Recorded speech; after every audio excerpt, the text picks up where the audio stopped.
השר אליהו, אם לשיטתך בעזה אין בלתי מעורבים ולא היו צריכים להכניס סיוע הומניטרי, מבחינתך מחר בבוקר הציפייה שלך שהיינו מטילים מה שנקרא איזושהי פצצת אטום על כל עזה, משטחים אותה, מחסלים את כל מי שנמצא בה, ובא לציון גואל? זה דרך אחת. זה דרך שנייה היא גם לבדוק מה חשוב להם, מה מפחיד אותם, מה ייצור להם את ההרתעה הבאה. זה שאתה הורג אותם,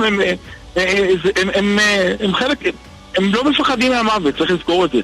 הם שלחו את הילדים שלהם למות, הם שלחו את הבנים שלהם למות, הם לא מפחדים מהמוות, זה לא עושה להם שום דבר.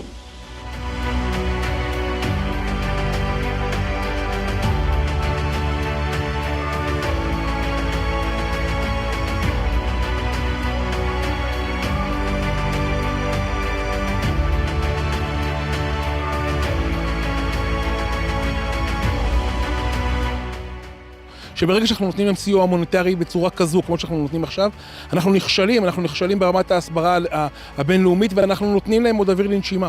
אנחנו צריכים להכניע אותם, אנחנו צריכים שהם יבואו על 4, שהם יתחננו שרק נצא משם. והסיוע הזה שאנחנו נותנים להם אוויר לנשימה.